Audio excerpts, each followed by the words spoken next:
negativity. Women are actually the opposite.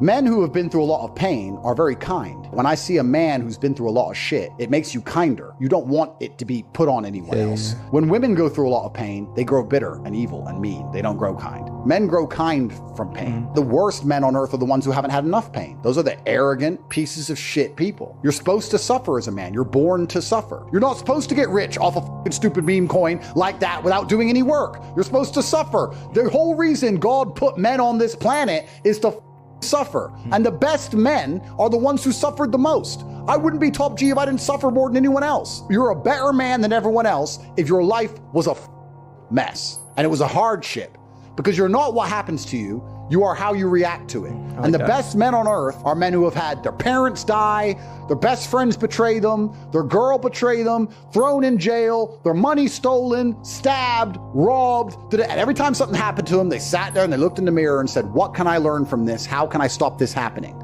Those are the best men. Those are the men respect.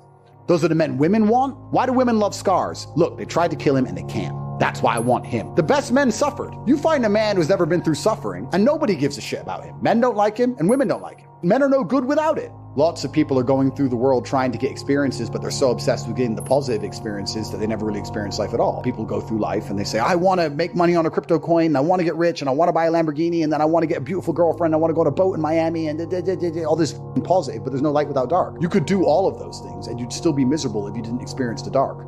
If you have not experienced true misery and pain, you'll never ever be happy. So if you're going through life as a man and you're looking for experiences over comfort, which is what you should be doing, which is what the great explorers of the world have always done, because they weren't looking for comfort. Comfort's at home. Experiences out there. All the sailors, all the warriors, they were looking for experiences. I love the negative experiences along with the positive experiences. I love jail because it's an experience. Is it a bad experience? Sure. But then my bedroom is beautiful once again, like it's never been before. How was that first sleep at? This is the point. Everyone's obsessed with the positive experiences, but nobody is chasing any kind of negative experience. I believe every man should be choosing to do something which is extremely hard, which they hate, which sucks, because you don't appreciate life at all without it. The reason people chase higher highs all the time, and the reason they're constantly taking drugs and trying to new pussy and drink more alcohol and chasing higher highs all the time, is because they don't experience any lows. You always want a higher high, but I promise you, the high you're at is fine if you balance it with a little bit of low. If you bounce down there for a week and come back to where you were, you're good. Constantly chasing higher highs is hedonism, which ends in one place. It always ends in a spiral, a downward spiral. You need to stay away from constantly chasing those things. You need to artificially manufacture some lows. I chose fighting because fighting will do that for you. It's hard, it's stressful, you're worried, you train all the time, you're exhausted, you win, you lose, you get hurt, you go hospital. There's a lot of negatives in it. There's not enough negatives in men's lives today. It's amazing how the human mind adapts to its surroundings. In some ways it's stressful, but there's no light without dark. In other ways, it's not very stressful. As a man, there is no easy life. If you're looking for an easy life, you should have been a girl. You made a mistake. Your life is not about being easy. Your life is not about being happy. Your life is always going to be difficult. All of the pain you feel, all of the sadness you feel, you're supposed to feel as a man, and you have two effective binary choices. You either go through the suffering and go through the trauma and go through the hardship it takes to be a man of value, or you suffer eternity as a nobody. And being invisible, I would argue, is almost worse. You can have a very stress-free life if you work in Starbucks. You don't care about the Starbucks once you clock off. You're not at work at the time. You go home, you play video games, and you exist until you die. That's stress-free, but you have to suffer being a nobody. Alternatively, you can go out there into the world, try and implement your mark on the world, work hard, try to get rich, more money, more problems.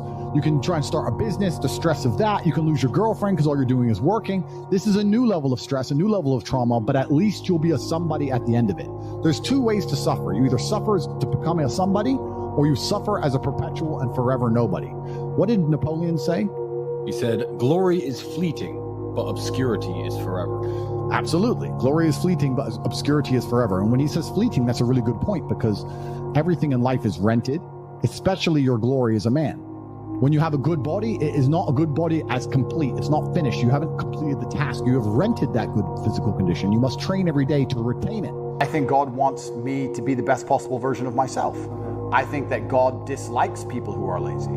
I said this to somebody once and he got very offended. I said, God doesn't like lazy people. God has created you and he wants to see the absolute best you can be. I think that if you don't take care of yourself, God has no interest in taking care of you. If you have a Ferrari on the drive and you don't take care of it, who's going to take care of it? Nobody. I think that taking care of yourself and being the best possible version of yourself you can be is how you please God. I think that's one of the best ways to praise Him, is to wake up every day and say, I need to be the strongest, smartest, fastest, most fearsome, most stoic, most capable man I can possibly be. This is how I please God. I think that as a man, there's always going to be a degree of pain and suffering in your journey. I don't think you're ever going to become a successful man or be good at being a man without pain and suffering.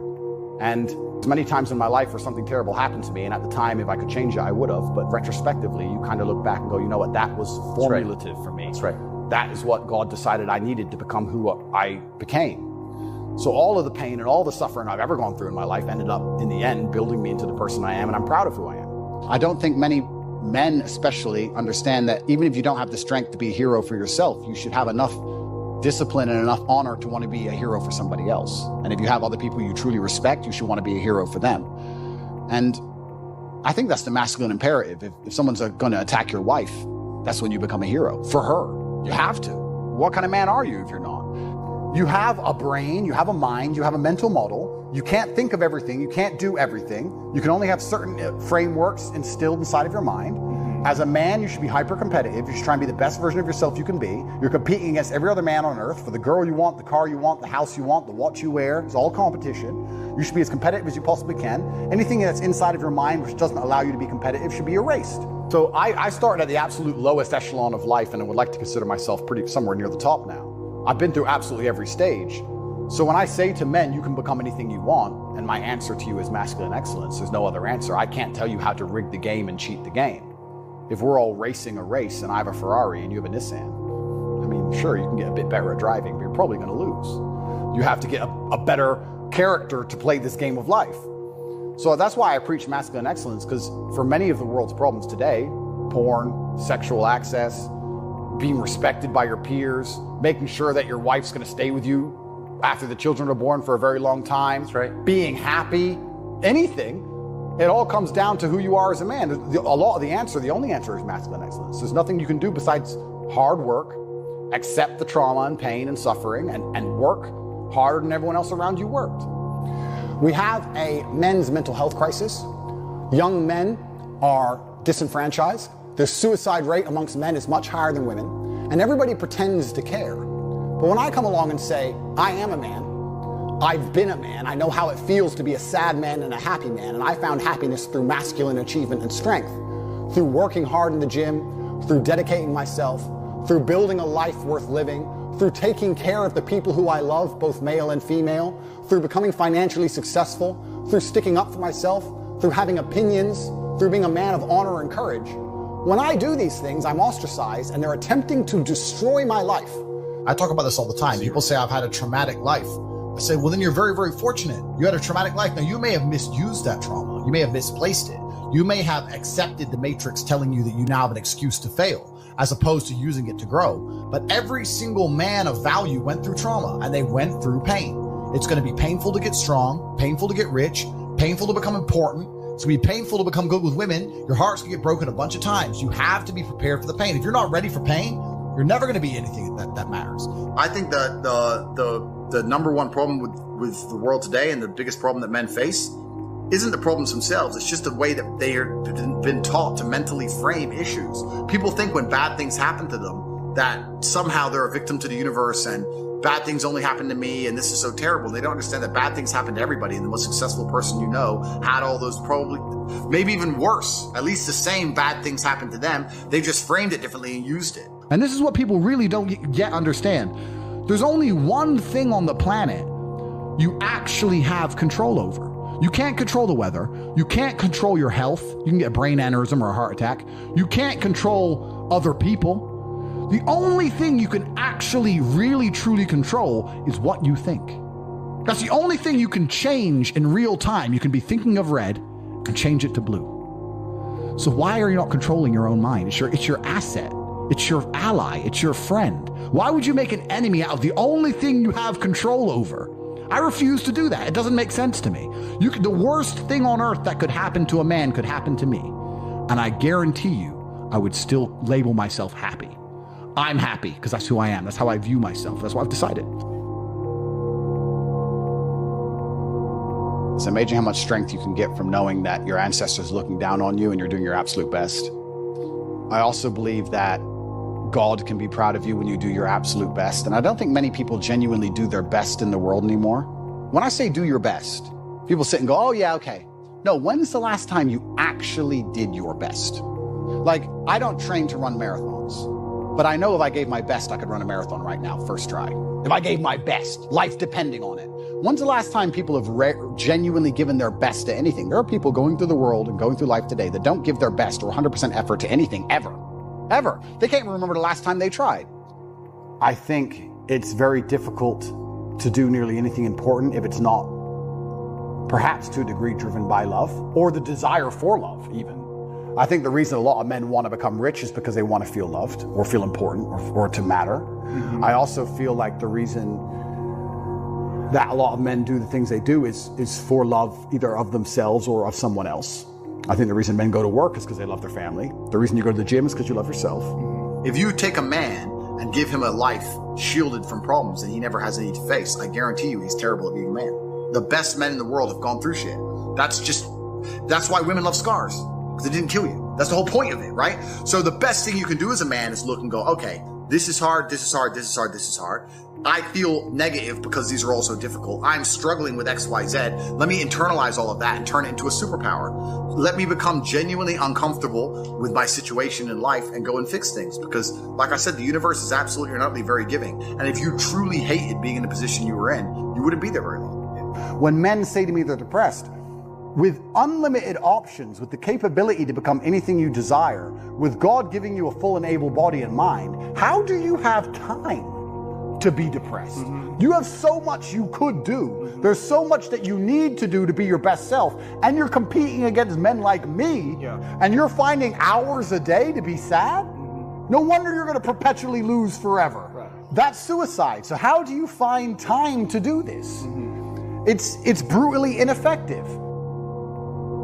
If you construct a mindset that allows you to be as competent as possible, as opposed to feel any different or feel better, then you're going to naturally come to the conclusions I've come to. You're as competent as possible if you believe you can affect absolutely everything about your life. You're as competent as possible if you believe absolutely everything that's happened to you, whether good or bad, is completely your fault. You're as competent as possible if you believe the bad things that happen to you are going to allow you to work harder and become even better. When bad things happen to me, the first thing out of my mouth is good. Good. If any man's honest with himself, think about the biggest transformative stages in your life. Think about the times you got the most work done. It was a bad part of your life. You were heartbroken, or you lost a house, or broke, or whatever. That's when you did shit. There is a huge percentage of the populace which they're beyond saving because they're the worst thing you can possibly be, which is a quitter. Being a quitter is the worst thing you can possibly be.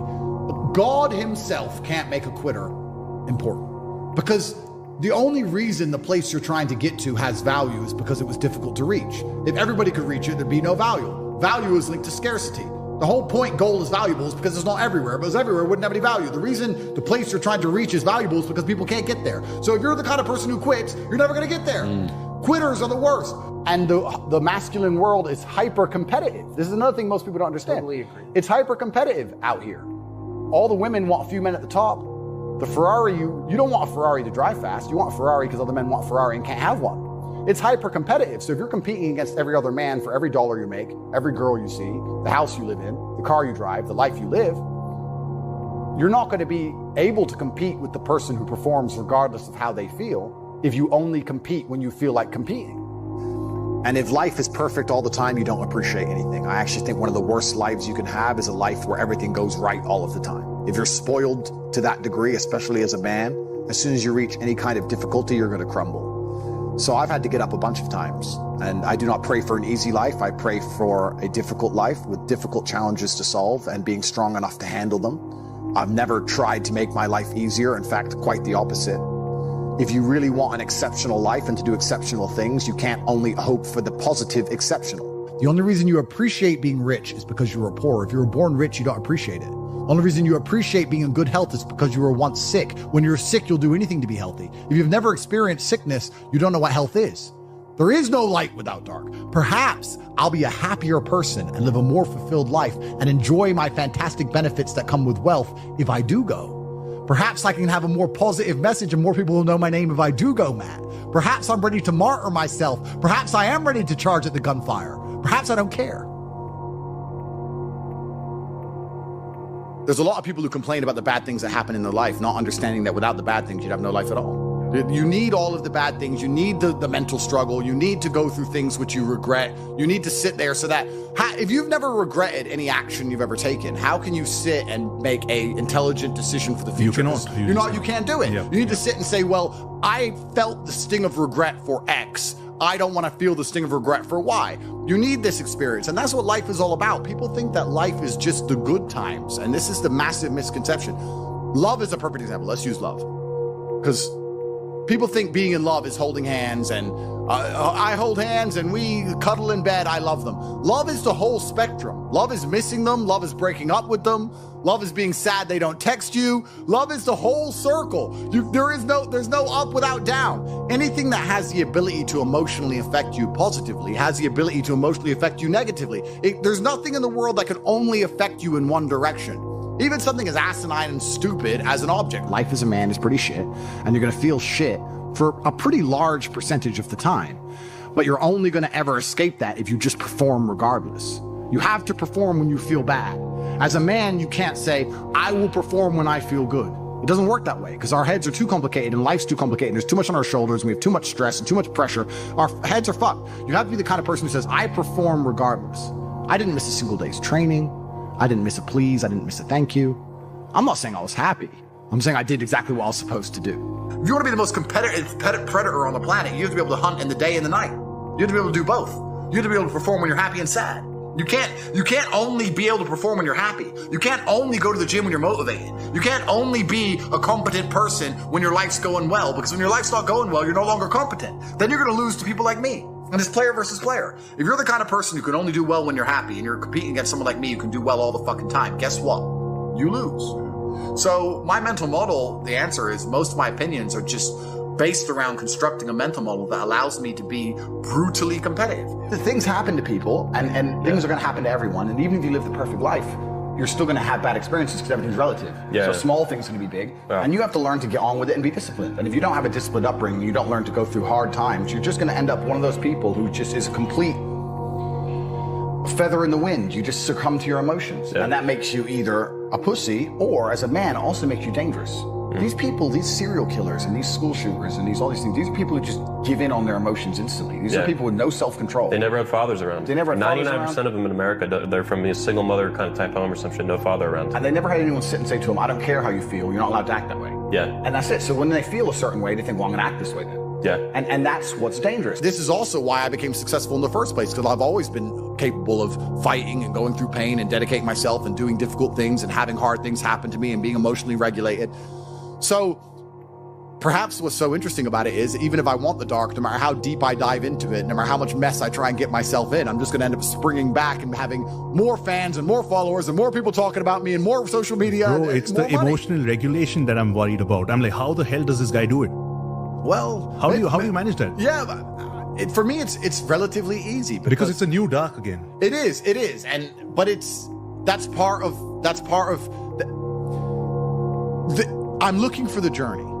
I don't want the comfort. I want the challenge. I'm looking for the journey. So no matter what bad is happening to me, part of me is always going to sit there and detach myself from myself and analyze it from the third person and say, wow, fantastic. This is going to be a great opportunity for you. It's a great opportunity for you to prove yourself to yourself and prove yourself to everybody else and prove yourself to God. Feeling depressed is real. Yeah. Depression as a disease, I do not subscribe to. The idea, I believe, that if you feel depressed, something is depressing you, and you should try your best to fix it. You should take control of your life and do your best to fix it. The idea, but they don't say that. They don't talk that. They say depression like it's this magic thing that comes out the sky and it gets in your brain, you're sad no matter what, and there's nothing you can do about it, and you need to only take pills. And I think that's a very bad way to look at the world, and that's a bad idea to subscribe to. And if you start to feel depressed, let's say your girl leaves you and you start to feel depressed, but you believe in the idea of depression, you're now going to start diagnosing yourself as clinically depressed, self-hypnosing yourself into hypnotizing yourself into being clinically depressed. And it's amazing how you can speak things into existence. I cannot become depressed. because I don't believe in it. So how about chemical imbalances in the brain? Bullshit. That's all been disproved anyway. Really? It's all been disproved. Firstly, that's all been disproved. And secondly, even if that was true, even if I had a chemical imbalance in my brain, I do not believe in depression. Next time you see a rich guy, go up to him and say, how'd you get rich? I've never heard anyone say university. Ever! I've never heard anyone say it's a lie. It's a scam. When I was 16, I saw the guy in the Ferrari. I was like, I'm going to college and he isn't. And he ain't going to work. He knows something I don't know. I knew at 16 everything they tell me was a lie. But there's still people who think they have 5 years to waste in college. 5 years. I'm 37. Let's conservatively estimate I make for myself $250,000 today, let's say. 5 years ago, I was probably making 20 grand a day. That's the difference 5 years can make. 5 years. And they're going to sit there and do what? Read a book from 22 years ago? Go party. Oh, fraternity. Bro, competence is confidence. I think they go hand in hand. You're going to be confident in doing things you're good at. And I understood I had to get good at things from a very young age. And I was challenged from a very young age to constantly test myself in endless competition. My whole life has been competition. Correct. It was chess tournaments from a very young age. Yeah. And then it was professional fighting. My whole life's been a massive competition. Right. And I understood that there's winners and losers. And that's how the world operates. To this day, right now, it's the same thing. And you just get good at the idea of competition. I think there's a lot of people out here who don't realize they're in a fight. Or they know they're in a fight, but they want to ignore the fact they're in a fight because they don't want to have to accept that they're losing. So they wake up and say, oh, I'm just a man living life. Bro, they're too comfortable. Yeah, they're too comfortable. Yeah, mental health and depression is an interesting one because, like, you look at Tyson Fury, right? How can you not respect the heavyweight champ? Gypsy King, G, right? And he was talking about how he was depressed and how he fought his way out of it and everything. Huge respect for the guy. He was depressed, and the only way he fought and beat his depression was one day he got up, grabbed himself by the bootstraps, got in the gym, became the champ again, brought himself back to the former champion he was. He did it himself, right? And I think that that's really the only way any of these things can be beaten. I think if I were to talk to Tyson or Tyson were to talk to anybody, he'd say the same thing. He'd say, look, end of the day, even if you're struggling, it's you that's going to have to get up and get the work done and change your life. I think that a lot of the help, which is being purported now by the system, by the Matrix, isn't designed to help. I think it's designed to keep people in this state of depression because when you're depressed, you're submissive. You don't care about what happens to you if you're depressed. Depressed people aren't going to riot against a new law or against COVID tyranny because they're depressed. They're too busy. They're at home and they're sad. The best option, the best thing to do is still to get up, be an adult, control your emotions, be stoic, and do the things you're supposed to do day after day. Laying in bed and doing nothing is never going to be the best option. The best option is still to go to the gym, to work hard, to run your business, to be successful. So it doesn't matter. We're talking about the different positions on the chessboard. But if the rules of the game remain the same, regardless of the position, you're still trying to win. You still have to do the same things. So does it even matter at this point? If you come along and say he's depressed because of X and he's depressed because of Y and he's depressed because of Z, and the answer to all of them is still the same thing, then I don't give a fuck why you're depressed. All I know, what I will state as a matter of fact, is this world is hyper competitive, especially as a man. How do you think men can build more confidence in like deciding their life instead of just letting it be decided for them? Yeah, so they have to take absolute responsibility, which is the first thing. The second thing, they have to get competence, and competence is going to allow you to have confidence. You're not going to be good at shit if you're bad at shit. You have to be good at things. You're only going to be confident at things if you're good at things. I know what I'm good at and what I'm bad at. So you have to go out there and take risks, and you have to make mistakes, and you have to risk it all. And once again, this comes down to competition. I think competition is such an important thing in the masculine world. Yeah. I grew up in the chess world, and I went in the fighting world. It was all extremely competitive. It's competition driven. You can't make excuses. If I sit here and say I lost a fight, cool, you lost a fight. But I lost a fight, but my gloves, when they were wrapped up, my hand was hurting, and then they excuses. Bro, you lost, G. Like, no one gives a fuck. Like, you have to understand that excuses don't matter. Nobody cares. Life's binary. Winners or losers. And you just have to take absolute responsibility for all of it. I was walking to college with a couple of my friends, and a Ferrari drove past. And I said, bro, you see that? And he goes, yeah, what about it? I said, doesn't that piss you off? I must be about 16. He goes, why? So this dude has 400 G's for a car, 400 grand. I'm walking 4 miles to college because my mom hasn't got any car. He has 400 grand. Do you think he works a job? Do you think he's fucking behind a counter somewhere? He knows something about the world that I don't know. Yeah. And they were like, well, he's rich. I'm like, yeah, I know. I didn't say he wasn't rich, dummy. I'm saying he knows something about the world I don't know. And I was intrigued and it angered me. I couldn't sleep for weeks. I was pissed off. Every time I saw somebody with genuine money, I understood that everything I was being told and taught and they were trying to make me believe just simply wasn't true. I was like, this is bullshit. None of these people are getting these things by following the path that the system is trying to make me follow. Yeah. Nobody, and everybody intrinsically knows this. If you go to if you're at BP, you're at a petrol station, and I pull up in my Lamborghini, nobody goes, wow, he went to school. He studied hard. It's over 10% into the year now. I wonder if anyone who made a New Year's resolution sits and says, it's over 10% into the year. Am I at 10% of my goal? Because your stupid ass said you were going to be a millionaire when you were drunk on New Year's Eve. Well, you need to have 100 grand saved. Do you have 100,000? Have you even done the feedback on your own goal you made 30 short days ago to realize that you're nowhere near it and you're not going to make it and you're a loser? No. Oh, I got the rest of the year. And then wonder why they fail. You should have a daily target. And then it's just a full-on cycle for them, yearly. Of course. Going to be a millionaire next year. And of course, and then they just lie. Yeah. So you need to constantly feedback and analyze your life and take time out of scenarios. I do this all the time. There's been times I've got up out of bed and I've got ready and I've got my keys and I've got my phone and I've stroked my dog and I've had my coffee. I downed it quickly and it was just the right temperature so it wasn't too hot and it wasn't too cold. And I got in my car, which had already been started my Ferrari by my security team, and it was already warm, and I got in and I was out the door. I was like, I'll go out the door in 6 minutes. That's like 2 minutes faster than normal. Yeah, that was good. What did I do good? Well, the coffee. The coffee wasn't too hot, wasn't too cold. Usually it's too hot and I have to wait. Or it's too cold and I want another one. The coffee was just the right temperature. When was it made? And I'll check the message where I sent them to make me a coffee. And it sounds crazy, but I'll analyze how I left the fucking house while I'm driving. I'll be like, that was fast. That was good. Why do some men do what they do? Why did Elon decide to put rockets in space instead of just retire? He was rich after PayPal. Why? Yeah, that's fair. Why did Alexander the Great need all that land? Why did men go to the Antarctic to try and cross the icy, barren, empty plains and freeze to death to just be the first men who did it? Why do that? You can't even put it on Facebook back then. Who gives a shit? Some men are built different, sir. Some men want to do it because it hasn't been done. And that is the reason why. They do not need much more motivation than the fact they will be first. There isn't much motivation to get on a rocket and be the first man on the moon, because the probability is you're going to die or get stuck up there and never make it back. Or even if you do go and you do come back, half the people on Earth won't believe you went at all. So why would you do that unless you're just that kind of guy? Feminists sit and complain about men and say, well, men have this, men have that. But they're talking about 2% of men. Fascinating. They don't talk about all men. They say men have the best jobs. 2% of men have the best jobs. Most men carry trash. So you're talking crap. So everyone accepts that the best possible human experience that exists is the top 2% of men. Anything below that sucks as a man. You're better off being a chick. So what I say to men is, look, life's hard. It's always going to be hard. It's always going to suck. It always has. The only way to get out is to become excellent and perform at a level where your echelon is so high that you get to live this brand new experience. You need to become strong and smart and interesting and charismatic. You need to become rich, powerful, well-known, connected. You need to do it. But can all men do that? No.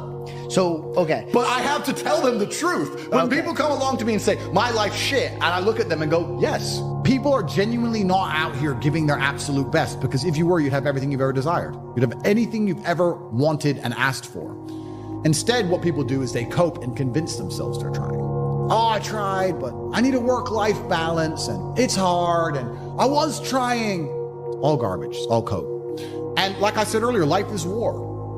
If you're a man and you don't view the world as war, I can't imagine how you view the world. My entire worldview is war. I was actually having this conversation the other day about why I avoid extreme sports. This was some girl. She's like, would you ever jump out of a plane with me? I'm like, bitch, no. Why do you avoid extreme sports? Well, because my life is extreme. But my life is hard. I'm at war. If your life is extreme and you're already at war, the last thing you want to do is jump out of a plane. You want it safety, calm. I want to be left alone. The only thing a woman can give me back at my status in life is absolute devotion to protect my spirit. I need a woman who loves me completely and utterly. I don't expect her to have financial incentive to look after me. I don't expect her to be physically capable of dealing with my problems. I don't expect her to be my problems are very complex. I don't expect her to be sitting there on a computer trying to work them out. I expect her to sit there and go, I love you so much. I'm just worried about you and I just care about you. Everything's about love. It's all about love. What if now that's what I want, because that's a fair exchange. I can take a woman all around the world, spend a bunch of money on her. I can be top G, spend all this money, give her a life she could never see. If I am truly the center of her universe, she is giving me value back. And that's why I'm not going to go out here and fuck bitches who barely care about me or just famoosa bitch in a club for a one night, because she's winning. It's like throwing money down the drain. What if Kim Kardashian slides in your DMs and says, "Hey, Tate, I want a piece of that"? How are you responding? I'm kind of careful about talking about celebrities now. Trying to get the TikTok. I end up meeting them all. A woman's job is, in my view, the women who mean the most to me are the women who truly protect my spirit by just loving me and caring about me and using their intuition to truly want the absolute best for me. Do you feel like your stress comes from holding on to what you hold dear, that pride aspect of things? Like, I got to be top G. Nobody's top G. I'm top G. You know where I actually think it comes from? I actually think it comes from because I know I've only reached 10% of what I can actually do. Let's go. Bro. And that bothers me. And no matter how much money I'm making or how most Googled man alive, whatever, I can still identify the inefficiencies in my systems. I can still identify where more money could have been made. And money isn't that important, but like we said, money is a very simple way to measure success because it's numbers. Numbers are easy. Yeah. This number, that number. It's easy. What does a company do when it wants to measure the success of a company? It looks at the numbers. What does a YouTube channel do? It looks at the numbers. Numbers are easy. So if you're going to say, how do I be successful in life? Money's not everything, but it's a nice, easy way to measure because it's numbers. And then when you understand it's the time and energy of other people, you sit and go, okay, well, I have this large empire now and I have all these people who work for me and all these people I love and all these people I care about and all these children and all this going on. And the world is getting more and more messed up and everything's on a decline and everything's being destroyed. And a certain number of people are going to become useless eaters, are going to be eradicated. And they're going to try and lock us all in our 15-minute cities for the climate or some garbage. That's coming in no time. How do I combat and fight all of this and protect all the people I care about? Well, I need the time and energy of others. I need an army, so I need money. It's not practice, it's feedback. If you don't analyze what you've done, then you're not going to identify your mistakes and where you can improve. I will watch this podcast back 10 times and I will realize all the times I stuttered or all the times I had to repeat myself or all the times I didn't use a word I was supposed to use. And that's why next time I do a podcast, it'll be better than even before. And that's also a lesson you can take and apply towards life. You can apply the feedback aspect towards life. Practice alone will not improve you. Practice is going to build habits. In fact, from fighting, I know this very well. If you allow a student to come and learn bad habits at the beginning, it's very hard to get out of them. This is why most people, when they talk on podcasts, are saying, I can't even listen to that shit. I'm like, you don't even speak English? Why are you sitting down? You don't speak English? Why it's so hard to get your point across? Well, if you can't get your point across compendiously and you can't articulate yourself in a concise manner, how do you expect other people to affiliate with your worldview? I've never met anybody who is in fantastic shape and you say, how'd you get in fantastic shape? And he goes, oops. Don't know, bro. Just, oops. No, absolutely not. I went to the gym every day. I ate this particular way. I had a meal plan. I dieted. Nothing is going to happen on accident. Yeah. This mindset of when my ship comes in, one day it's just going to, well, you're going to win the lottery? Maybe. And that's another thing that's actually funny, talking about winning the lottery. I used to dream of winning the lottery, bro. How much is a lottery win nowadays? It depends on the win. Could be anything. 6, 7? No, not Europe. I don't know anything about the lottery because I think it sucks. But man, like I used to dream of winning the lottery, thinking that my life would change, and now like 6, 7 million. That's a year. That's a year of jets. It's nothing. Like it's not even money anymore. It's crazy how the perception changes. But even if you win the lottery, 90% of lottery winners within 10 years are in the exact same situation. Completely, because they think it's a lot of money. It's not even a lot of money. A couple of 6, 7 million pounds is zero in the real world. It's zero. Some people really need a female in their life because they need that kind of stability and direction and motivation. I'm not that guy. I do not need a woman to tell me to go work. I do not need her to tell me to put the video games down. I do not need to be cooked for and mothered. Like, it's nice if she does, but I'll survive. I did all this myself. I'll be okay. Like, the menial tasks you complete, I can hire somebody to do. It's not a big deal. I absolutely believe in love. I believe in family. I believe having kids is an amazing thing. But does that mean I'm ever going to live the completely traditional, I'm at home, wife says come home? That's never going to happen. That's not who I am as a man. If I have a woman who I love with all my heart and we have children, I'm still going to be out till whenever the fuck I'm out. I might be gone for 2 weeks. I'm out. See ya. See you in 2 weeks. If during those 2 weeks I meet a big booty cute, whatever. It is what it is. Doesn't mean I don't love my woman at home. Doesn't mean I'm not going to come back to her. But I'm just true to my instinct as a man. I don't think I should apologize for it. I think a lot of people are socially conditioned to apologize for things. That's not me. Because everyone pretends they give a fuck, but nobody does. Especially women. I know I get attacked for women, but women truly don't give a fuck. If you ask a woman the kind of man she wants, she will never say depressed or sad. Ever. She wants a man who is ultra capable, ultra competent. I've literally had women say to me, you know what I love being around you? I'm like, what? I don't have to think. I'm like, what do you mean? Because I just turn up and like, we just walk in the hotel and staff do anything we want and the jet's just on the runway and we just land and I'm in this beautiful place and I don't even know where I am and I get to just turn my brain off and it's great. Like, they want someone who is fun and spontaneous and charismatic and successful. They don't have time for sad dudes. They don't care. So the world doesn't care. The world has never given a shit about sad men. So if you're going to sit there and self-diagnose yourself as a sad man, you're going to have a shit life and nobody's ever going to give a fuck and you're going to perpetually lose forever. And that is your decision. I am so scared of being that person. The idea of that terrifies me to the point where I don't even want to accept that as a reality that can possibly exist. I don't give a shit what happens to me in my life. I don't care how bad it is. I don't care if the worst, most heinous things I could possibly imagine happen to me. I know that my sadness, my depression will be temporary because I will never stay a loser. It is against my creed. It's not in my DNA. Anything in the world that makes you happy that you currently have, whether it's a person, whether it's a job, whether it's a scenario, whatever it is, also has the exact inverse capability to make you extremely angry. So you have to accept this about You're life. quite detached, man. You're quite detached from everything that you also own. You say you love it, but at the same time, you're okay with letting go. Well, that's because I think I have confidence in myself to get it all back. And that's also because I have quite a lot of emotional control. And then perhaps, maybe I'm a little bit of a sadist, I don't know. But when bad things happen to me, You love it. I kind of enjoy it. And I think that maybe it's perhaps I just enjoy it for the story. Perhaps my whole life is not about trying to find comfort, it's trying to find challenges, and it's trying to find stories. I'll be very honest with you. Even in jail, my brother and I kept saying this is probably the best story, one of our best ever stories. That's what life is about to me. And if you were to say to me right now, Andrew, do you want to spend a year living in comfort and flying around the world and sleeping with girls and doing whatever, or do you want to spend a year in a jail in Mongolia? I'd probably choose the jail. I had real jobs and I did real things and I was really broke and I was really on the bus and really trying to pay rent and doing real stuff for a long time. I wrote a line in here and I think you could relate to it. A poor man is broke, a rich man is broken.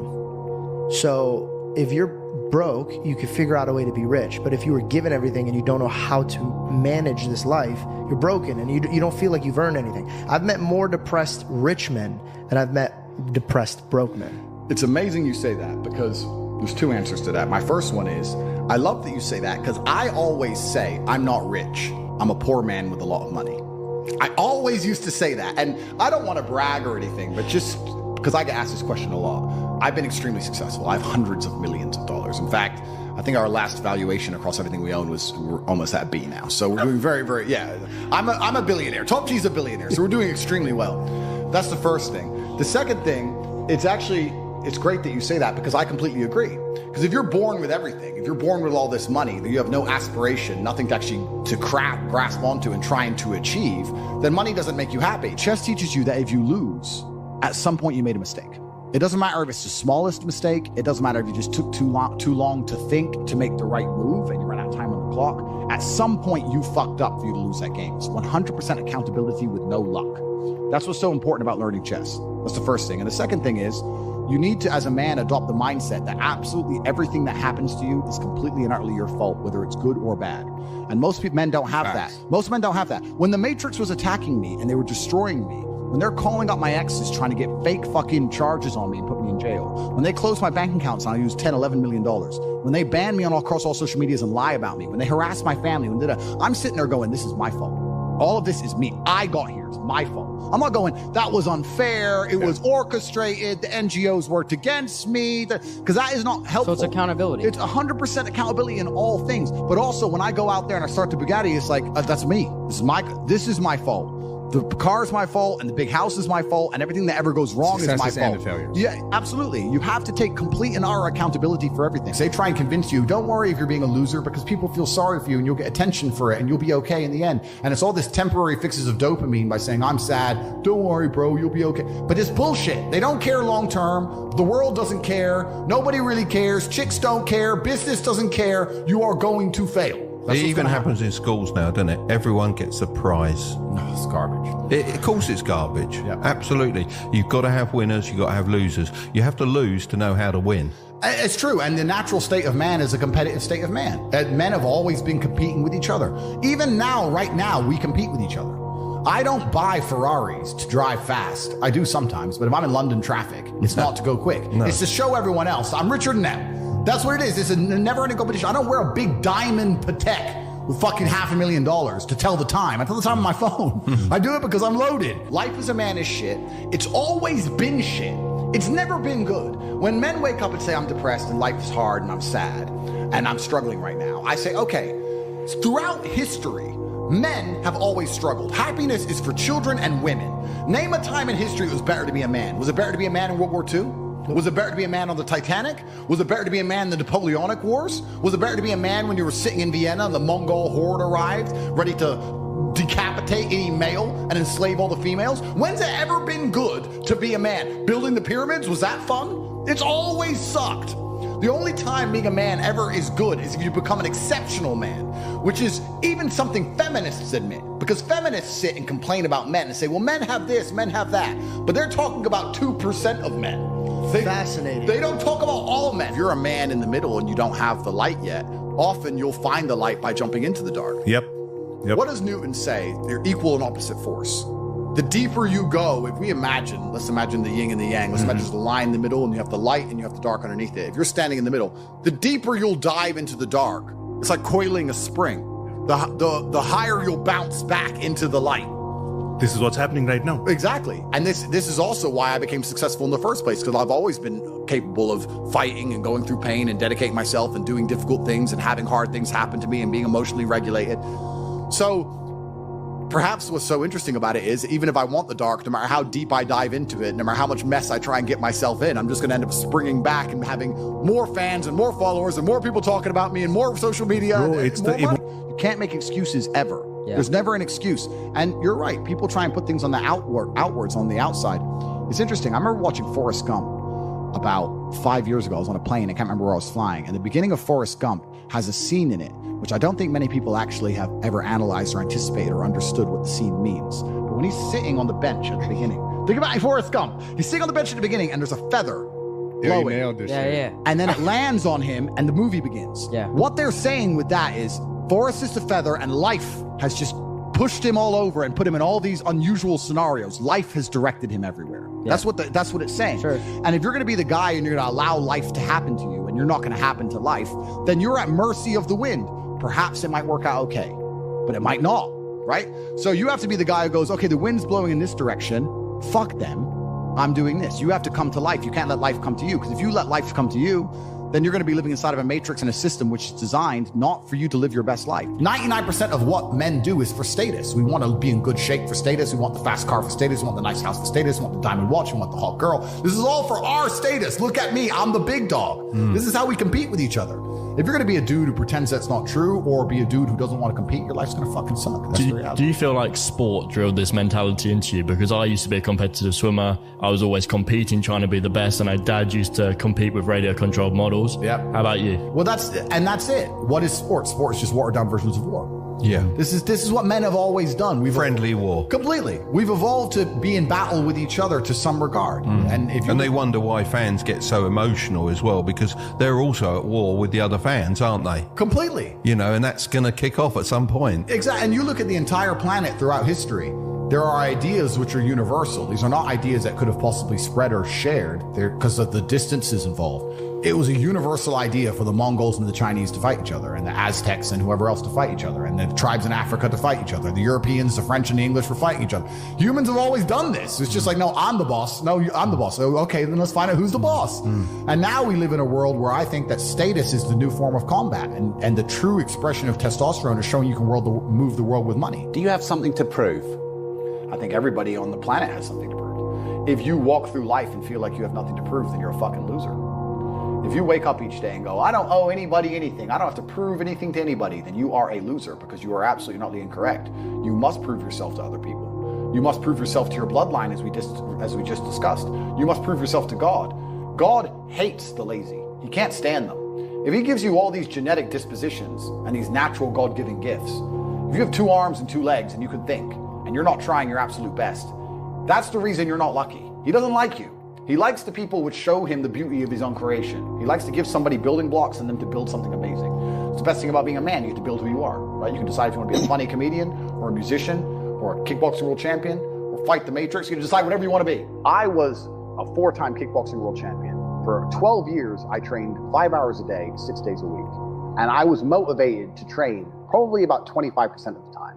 The rest of the time I went because I am disciplined. Just like you're talking about your ultra marathon. You don't feel like going through that shit on a Wednesday morning when you wake up, but you have to do it because you're disciplined. You're either a disciplined individual or you are not a disciplined individual. To sit there and say, and I'm going to tell you the truth, Ramsey, a shit spiral, what does that mean?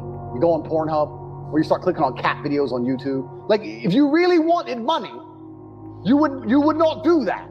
The number one thing people don't have control of in their lives is their mind. But what's funny about that is the only thing in life you can truly control is your mind. You can't control other people. You can't control the weather. You can't even control your health. Your heart might stop beating. You don't make it beat. It just goes. So it's going to turn off one day. The only thing you can control in your life is what you think in your mind. So if you're going to sit there and go, oh, I'm sad, well, you can change that if you actually try. But you don't, you just accept it, right? So people have lost control of their own minds. And I don't understand why you would allow your own mind to take power from you. Why would you let your own mind convince you you're not a lucky person, or I'm not this, or I'm not confident? Why would you let your own mind sabotage you?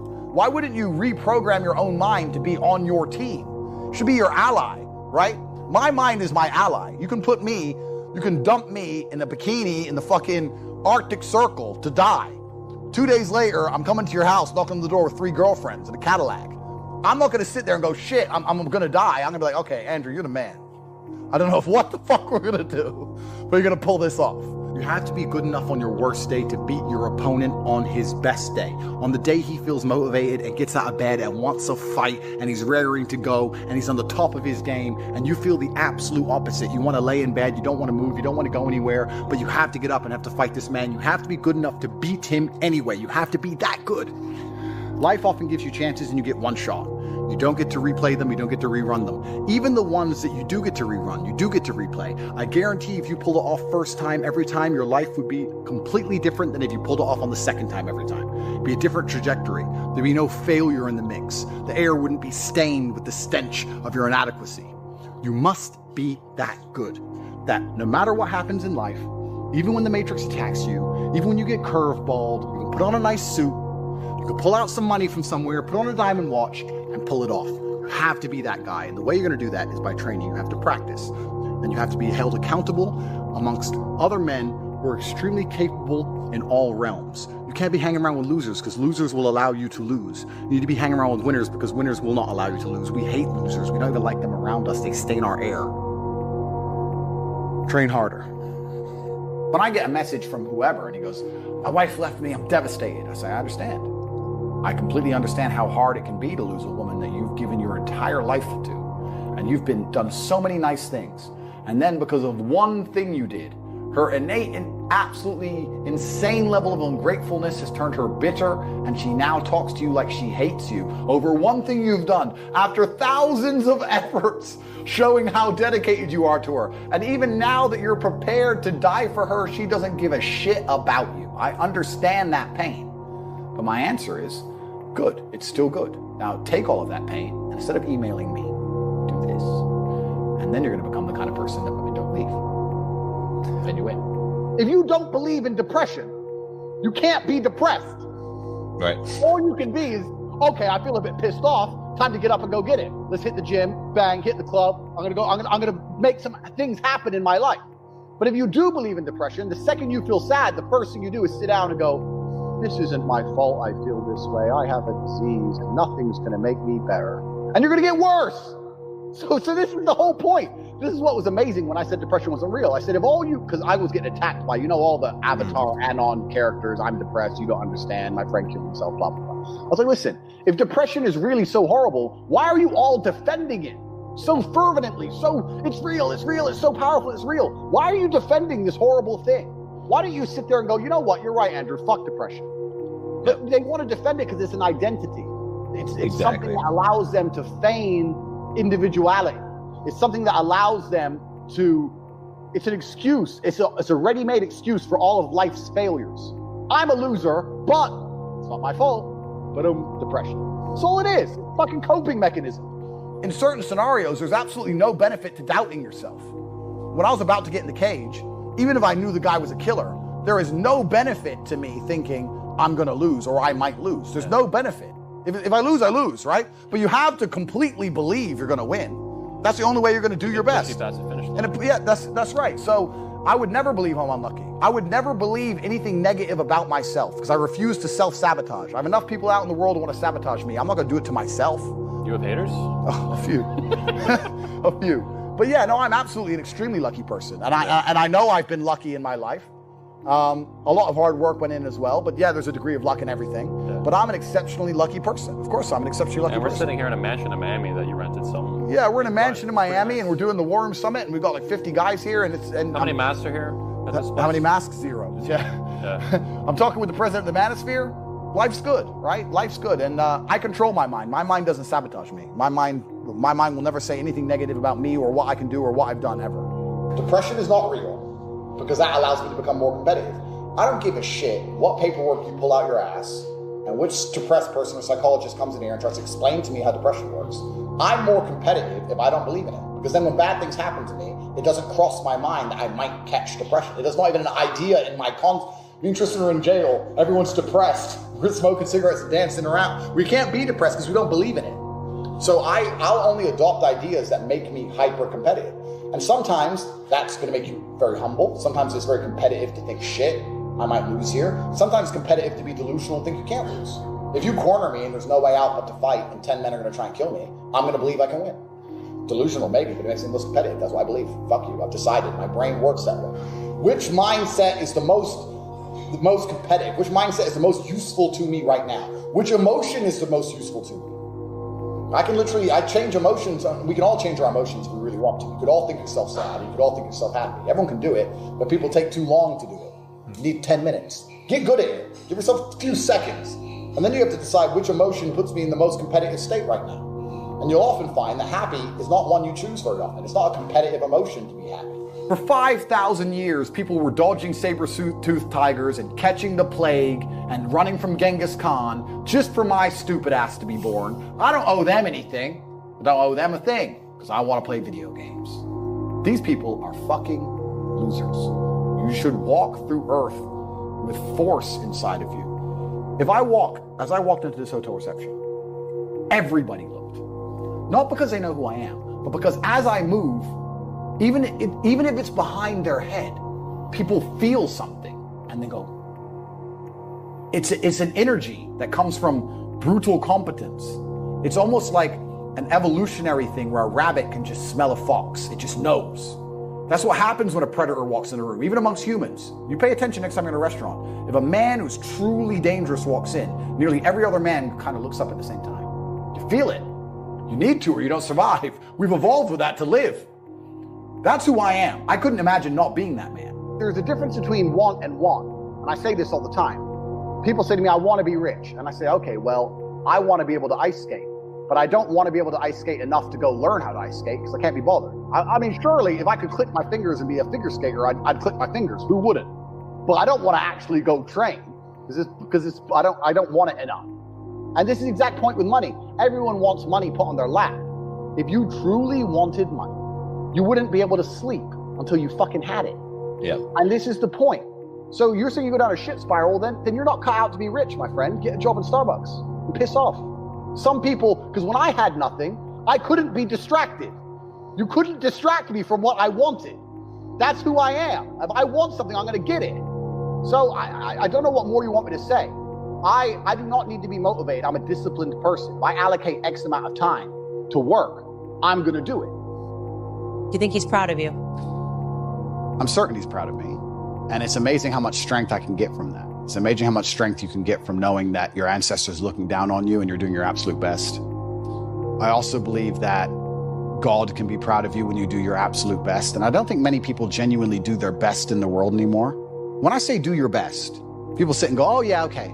No, when's the last time you actually did your best? Like, I don't train to run marathons, but I know if I gave my best, I could run a marathon right now, first try.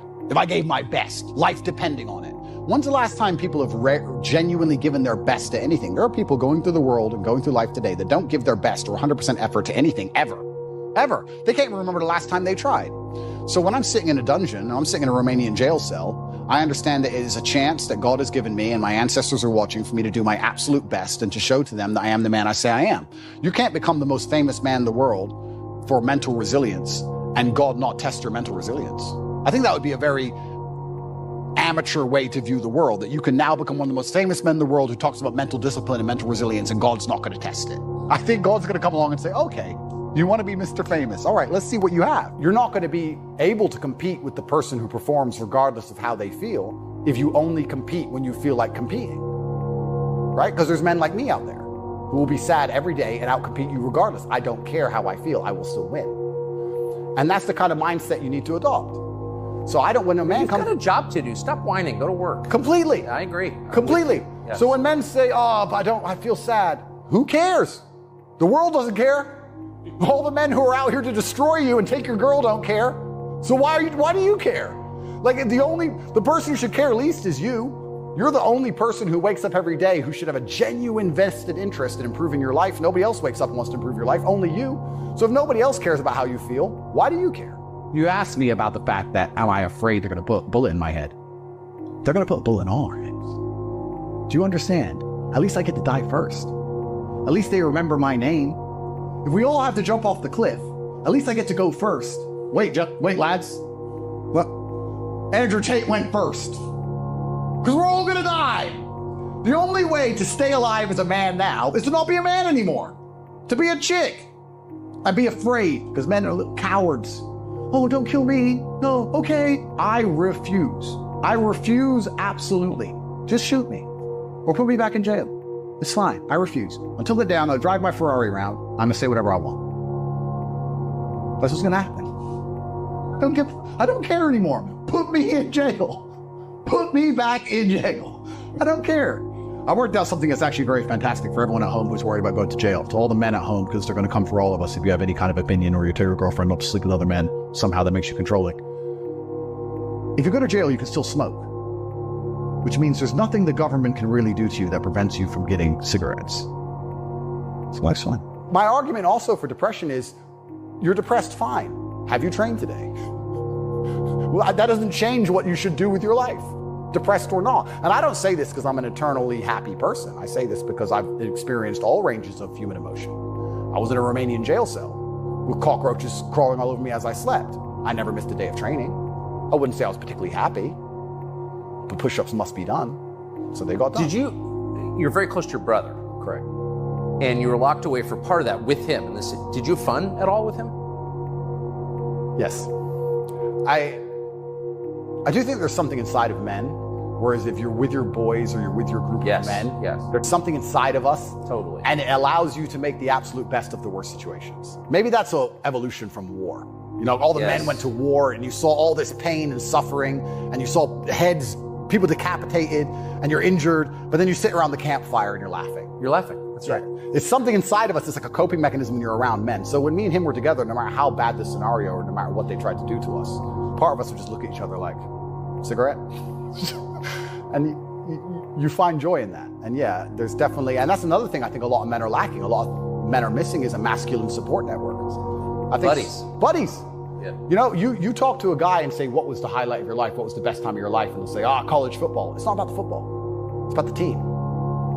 You know? And I think a lot of that's destroyed as well. Because also it's interesting how everything interconnects. When you destroy honor and principle and the masculine essence inside of men, well, now as a man, it's very hard to have friends. I wouldn't want to have a male friend who had no principles, no honors, and didn't work hard and was always crying about being sad. What do I want to hang around with him for? He's a loser.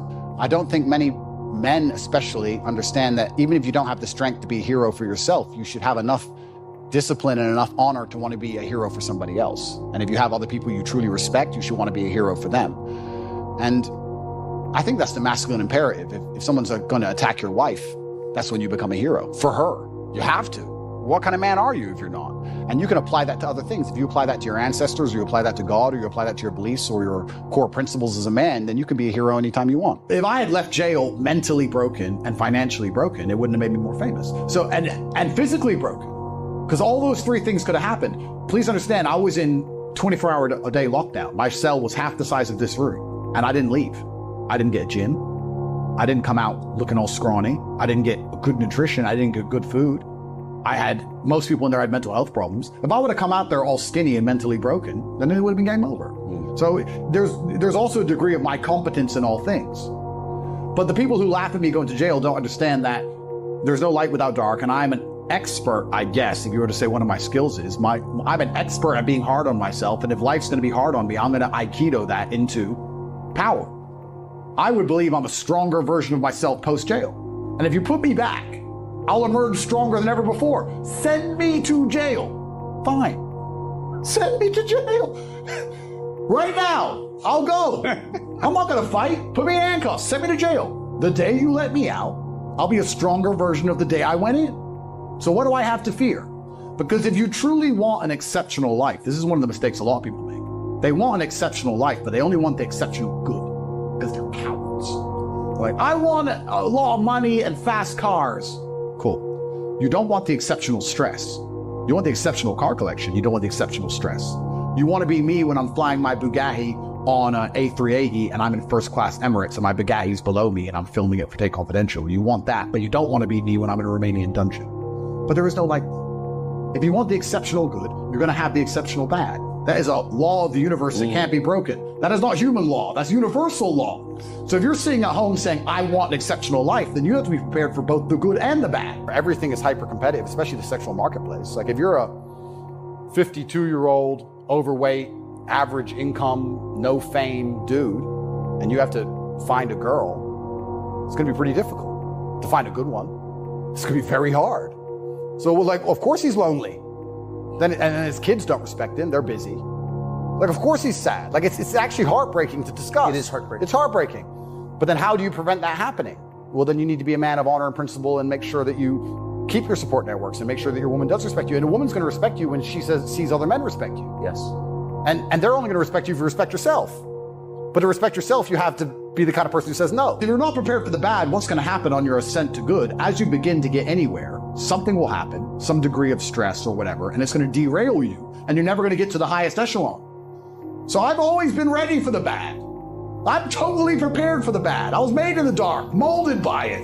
I'm Bane. Put me in the bad. My whole life's been bad. My whole life's been terrible. I've known nothing but pain. What's really scary is this. I'm 37. I grew up on a council estate. I was broke for most of my life. I made all my money myself.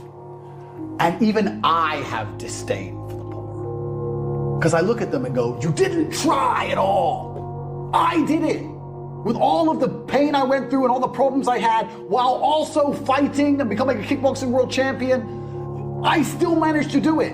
You started at a higher bracket than me. You started from a middle income home. Your dad you had food. I didn't have food and I was a world champion. How did you fail so massively? And I look at them and just think of them as, you're an idiot. And if I feel that, imagine how the elites look at us. Imagine you're born into a lineage, a bloodline that have been in charge of the banks forever. Imagine how you view poor people. You think you give a shit whether they live or die? I'm talking about someone who's only been rich for 10 years. And when someone comes and complains to me about being broke, I'm like, oh, you're a dummy. You didn't even try. So imagine you were born filthy rich and your family's always been rich. And you're told about how your family's always controlled everything because you're smarter than everybody else. Imagine how much disdain the elites truly have to the common man. Most men are walking through life and they don't realize that it's constant competition. I was driving here. Even as I was driving here, I was looking out the window and I was looking at all these people just walking around. One of them had a fucking croissant. One of them was dressed like a dickhead because it's London. He thinks he fucking looks cool. Looks like a fucking moron. We've all seen them. Yeah, moron. Some of the dude just talking shit on the phone. Some other guy with headphones in waiting to be fucking murdered. Wouldn't even hear it coming. And all these NPCs, I'm just looking at them going, do they realize they're in endless constant competition? Every single pound they want, someone else wants. Every single girl they want, someone else wants. wants. There are people like me out here. I will destroy, you could get all 30 of them in a room and I will sit by myself and absolutely annihilate them in any single metric. And they're just sitting there just fucking floundering and wandering through life unaware of how competitive the world is. Well, and whinging how unfair it is. And how unfair it is. And this is my point. If the world is truly that competitive, you do not have time to be depressed because it's a non-competitive mind state. The reality of masculinity is controlling your emotions. This is the reality of being a man. They try and say that men should give in and it's okay to cry. I'm not saying you can never cry if something bad doesn't happen to you. I'm saying that the tenets of masculinity since the dawn of time have been, I was afraid, but I did it anyway. Yeah. This is the tenets of masculinity. Courage. Yeah. Like, that's what courage is. Yep. I was afraid to storm the beaches of Normandy, but I did it anyway. I was afraid to stay on the Titanic, but I did it anyway. This is the whole tenets of masculinity. And now they're saying, oh, if you're afraid, just act afraid, be a pussy. Whenever somebody gives you their opinion on anything, listen to the opinion and then stop and look at who told it to you. Because you never want to adopt the thinking of somebody who you don't want to be. Because their thinking made them. So whatever they believe in their mind is why they are the person they are. So if somebody sits and says to you, you should be more humble. I sit and think, okay, this is how my brain works. He believes I should be more humble. That's how his mind operates. The closer my mind operates to his mind, the more likely I am to be like him. Who is he? And I'll look at the person who said that to me and say, no, thank you. No, sir, I refuse. Being humble, is that how you got to where you are? Is that how you got? No, you keep humble. I'll keep winning. You can give. Because most people who talk about humble, all they really want is not be reminded of how they have failed. They don't want me to make it clear to them that they have failed. If you say to yourself, you know what? I'm reading all this shit on Twitter about drop shipping. Will it make money? Will it not? I don't know. But you know what? This weekend, I'm going to start a dropshipping company. If you actually say it, and then you're like, okay, well, I've said it now, so I have to do it. Saturday comes around. Even if you don't want to do it, even if you're not in the mood, whatever. But because you found the motivation to previously say it, and you're not the kind of guy who lies to himself, you're not a coward. Like, I'm not full of shit. I mean what I said. By the end of play Saturday, you might have a dropshipping company, or you'll at least know more, or you'll at least look into it. You might be making $100 a day. Who knows? It might change your life. So all you have to do is find the motivation to say things. I say to Tristan, yeah, I'm going to train 5 hours.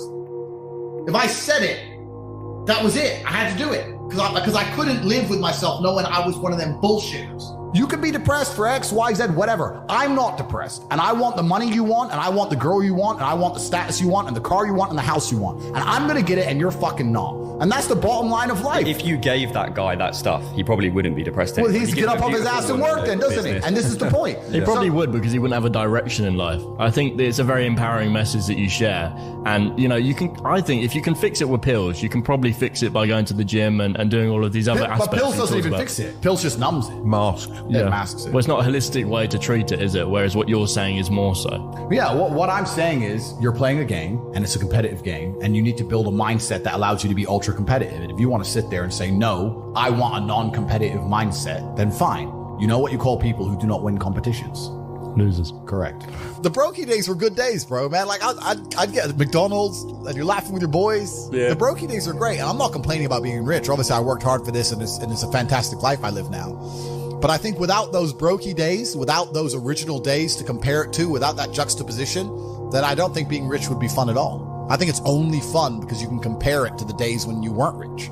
That's the only thing that makes it fun. The only thing that makes a $10,000 steak fun is that you can laugh saying how you never had 10 grand in your bank till you were 27 years old. Yeah. Like otherwise it's boring. Otherwise okay, steak. And I think if you're born with too much money, that you'll never truly be happy. I think you need the brokey days. They're the best days. Normalcy now is being psyoped from all angles. I feel like in the 1950s, a normal man was a winner. The normal man went to a normal job and had a normal family in a normal house and a normal car and a normal life. But I feel like the normal person now is two parents working, children being raised by the Matrix in school, being bombarded with propaganda, bills barely paid, depressed, angry, anxious, watching the BBC. I feel like normalcy has been changed from being a winner to being a loser. So now being normal is just losing in a way which is so familiar to the people around you are losing that you don't realize you've lost it all, because everyone's losing. So you're like, oh, I'm just normal. No, you've all lost. You've all lost. None of you are free. You've all lost. And that's even more scary. You can't even be normal anymore. To be a winner, you have to be exceptional. You could be a winner as a normal person only 50, 60 years ago. Now the normal people can't even win because they're grinding down society, that the bracket of normal is going further and further down. I got people all the time on Twitter tweeting me, yeah, Tate, you're the man, I'm the same. I'm like, you're not. I know that if I were to come up to you and say, all right, we're going to do this now, you'd have some excuse. So like, my words are absolutely sacred, especially to myself. And that's why I'm very careful with what I say, because like I said, if I threaten someone, even if I don't want to do it anymore, I have to do it because I won't lie to myself. I won't betray myself. And that allows you to start thinking a lot more carefully about what you say. Yes. Thinking a lot more carefully about what you say, you get a lot more direction and clarification on which direction your life is going. And it's just fulfilling your own word, man. I said I was going to be world champion over and over and over again. I was nervous to lose, not because I was nervous to get knocked out. I was nervous I would look like a liar. I told everyone I was going to win. Oh shit, yeah. That's how I was. I was like, no, I'm going to do this. I'm going to have this. When I picked up my Lambo, the best feeling about picking it up is that I told everyone for years I'm going to have a Lambo. Lambo's my car. I'm going to push a Lambo. When I guarantee you I'm going to find a